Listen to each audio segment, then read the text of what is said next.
Buat kamu yang jarang atau bahkan gak pernah nyalahin diri kamu sendiri, mungkin video ini buat kamu. Karena kalau terus nyalahin orang lain bisa tersinggung. Terus kamu malah di-cancel. But hello there, are you happy? Bulan Maretnya gimana? Ini tuh video lanjutan dari video saya sebelumnya yang judulnya Penyebab Hidup Kamu Gini-Gini Aja.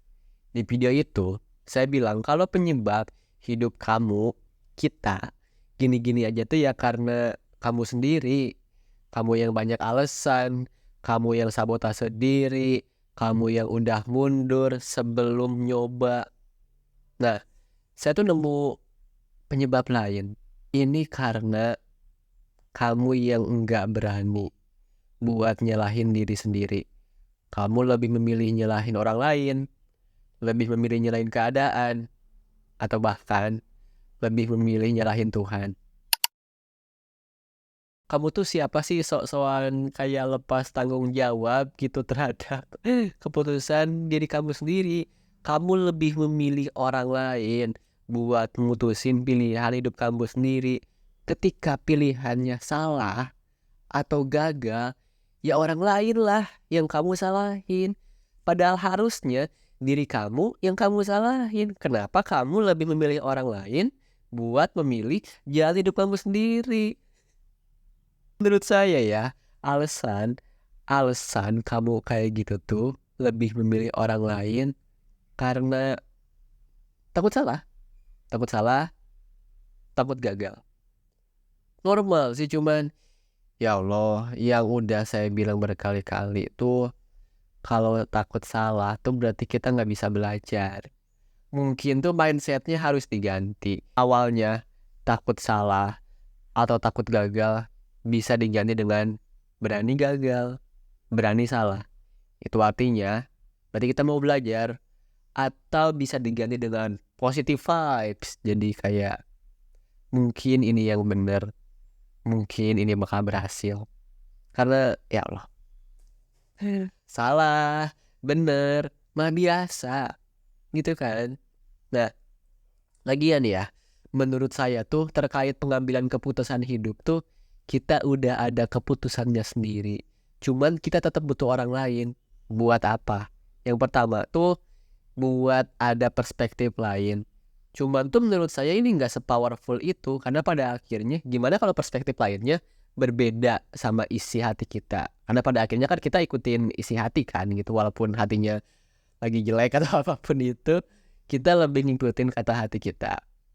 Kecuali orang itu tuh memang powerful banget. Nah, yang kedua nih, kita butuh orang lain sebagai validator. Validator terkait keputusan kita. Misalkan, kita tuh keputusan hidupnya A, jalan hidupnya A. Kita tanya ke orang lain, bener nggak kalau misalkan gue milih A? Orang lain bilang bener, lo pilih A aja. Ya udah, tervalidasi kan. Kita kan kalau divalidasi senang, ya udah kita ikutin. Jadi itu sebenarnya menurut saya tuh masalahnya itu di tingkat kepercayaan diri kita aja. Iya gak sih? Nah, pertanyaannya kalau kayak gitu, gimana biar kita pede buat ngambil keputusan? I think ya dengan waktu aja. Iya gak sih? Waktu yang berbicara, dengan pengalaman, dengan banyaknya salah. Karena kalau misalkan salah tadi kita bisa belajar. Kepikiran gak? Saya tuh ada cerita terkait topik ini. Dan ini tuh tepat banget. Jadi itu intinya saya punya temen. Nah, dia tuh gagal sama ujiannya. Kayak nilainya tuh nggak bisa apa ya, nggak ngelampauin KKM or I don't know, or something like that. Dia marah, dia kesel, dia nyalahin dirinya sendiri. Iya, dia nyalahin dirinya sendiri. Simple, tapi nggak semua orang bisa. Jadi appreciate buat orang-orang yang lebih memilih nyalahin dirinya sendiri terlebih dahulu instead of orang lain atau bahkan keadaan. Dia tuh ngasih tahu kan ke saya terkait kegagalannya dia. Saya tuh mau nunjukin ke teman-teman apa yang dia bilang. Saya udah izin, jadi aman.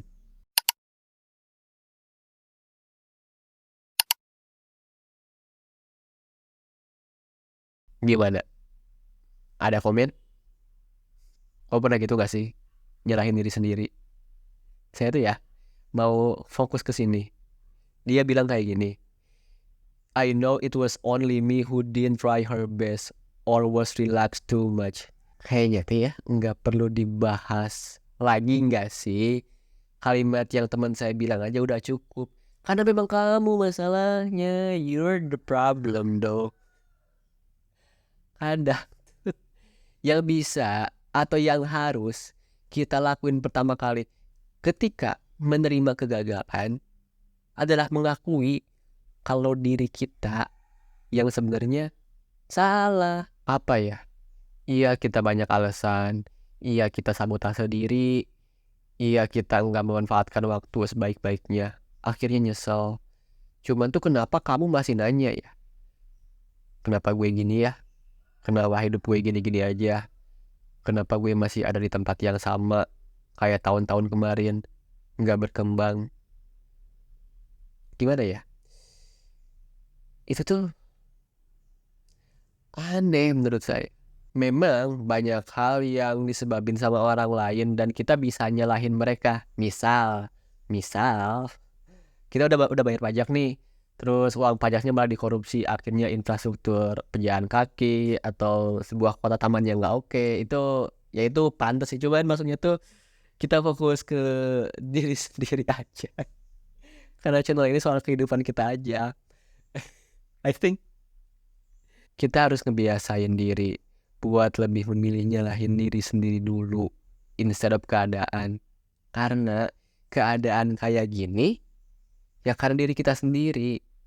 Apa yang kita dapetin adalah hasil apa yang kita perbuat. Cerminan kan?